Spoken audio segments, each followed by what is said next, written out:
Imagine um pergaminho, um documento escrito no século XII, escondido por séculos, que contém uma lista.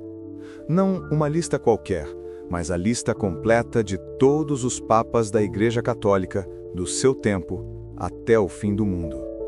O autor? Um arcebispo irlandês, São Malaquias de Armagh. O conteúdo? Uma série de frases enigmáticas, cada uma descrevendo o papa seguinte. O que torna este documento a profecia mais assustadora da história é a sua precisão. Ele previu o papa que seria o pastor e o marinheiro, João 23, que foi patriarca de Veneza. Ele previu o papa que seria o sol do meio, Pio VI, cujo brasão tinha um sol. Mas o verdadeiro terror começa no século XX. A profecia, que parecia uma curiosidade histórica, começa a prever com exatidão as tragédias que marcariam a era moderna. Este é o mistério das profecias de São Malaquias, a lista que a Igreja tentou esquecer, mas que insiste em se cumprir e que aponta para um único e último Papa. Estamos em 1139. O arcebispo Malaquias viaja a Roma para prestar contas ao Papa Inocêncio II. Diz a lenda que durante sua estadia ele teve uma visão de todos os papas que viriam a governar a Igreja. Ele registrou essa visão em um pergaminho, uma lista de 112 lemas latinos, cada um descrevendo o Papa seguinte. O documento foi entregue ao Papa e, supostamente, arquivado nos cofres do Vaticano. E então, ele desapareceu. Por mais de 400 anos, a profecia permaneceu esquecida. Ninguém a mencionava, ninguém a citava. Em 1590, o documento foi redescoberto. Um historiador beneditino, Arnold de Wyon, o publicou em seu livro Lignum Vitae. A lista foi revelada ao mundo, e a curiosidade se transformou em espanto. Os lemas de Malaquias se encaixavam perfeitamente nos papas que haviam governado a Igreja desde o século XII. A coincidência era estatisticamente improvável. A redescoberta da profecia não poderia ter vindo em pior hora. A Igreja estava no meio da Contra-Reforma e o documento se tornou uma arma. Se você fosse um cardeal em 1590 e descobrisse uma lista que prevê o futuro da Igreja, você a usaria para consolidar o poder ou a esconderia por medo de que ela se voltasse contra você?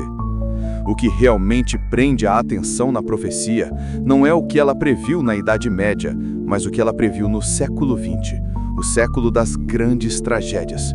A partir do Papa Leão XIII, 1878 a 1903, a lista de Malaquias começa a se tornar assustadoramente precisa. Papa Bento XV, 1914 a 1922. Seu lema era Religio Depopulata, religião despovoada. Ele governou durante a Primeira Guerra Mundial e a pandemia de gripe espanhola, eventos que dizimaram a população europeia. Papa Pio XI, 1922 a 1939. Seu lema era Fides Intrépida, fé intrépida.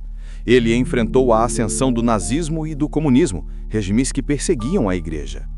Papa João Paulo II, 1978 a 2005. Seu lema era De Labore Solis, do trabalho do sol.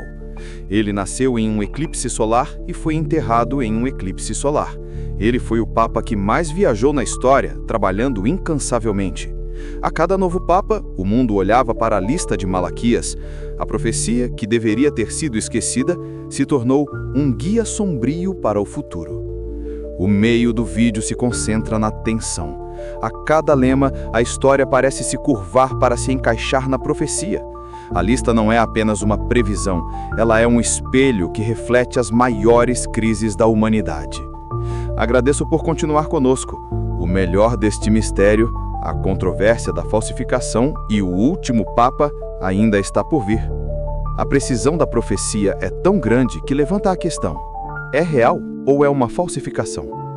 A teoria mais aceita entre os historiadores é que a lista é uma falsificação do século XVI. A parte da lista que descreve os papas até 1590, o ano da publicação, é incrivelmente precisa. A parte que descreve os papas depois de 1590 é vaga e aberta a interpretações. Acredita-se que a lista foi criada para influenciar a eleição papal de 1590, promovendo um candidato específico. No entanto, a controvérsia não diminui o mistério. Se a profecia é uma falsificação, como explicar a precisão dos lemas do século XX? A resposta está no poder da profecia autorrealizável. Uma vez que a lista se tornou conhecida, os próprios papas e seus secretários podem ter escolhido nomes, brasões e lemas que se encaixassem, consciente ou inconscientemente, na profecia. A profecia se tornou um roteiro. Mas há um lema que não pode ser explicado pela profecia autorrealizável: o último. A lista de São Malaquias termina com o Papa de número 112. O último lema é o mais sombrio de todos. In persecutione extrema SRE sedebit Petrus Romanus, qui pascet oves in multis tribulationibus, quibus transatis civitas septecolis dirueta, et iudex tremendus iudicabit populum suum. Tradução: durante a perseguição final da Santa Igreja Romana, reinará Pedro o Romano, que apacentará seu rebanho em meio a muitas tribulações, após as quais a cidade das 7 colinas será destruída e o juiz terrível julgará o seu povo. O Papa Francisco é o Papa de número 112. Ele é o último da lista.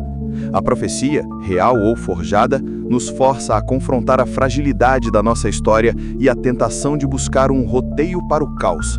Ela nos lembra que, às vezes, o maior poder de uma profecia não está em prever o futuro, mas em fazer-nos questionar o presente. Você acredita que a profecia é uma falsificação inteligente ou uma visão genuína? E o que você acha que acontecerá após o último Papa? Deixe sua opinião nos comentários. Se você gostou desta viagem ao mistério da profecia, inscreva-se no canal e ative o sino para não perder o próximo segredo da história. Até lá, continue questionando o que está escrito.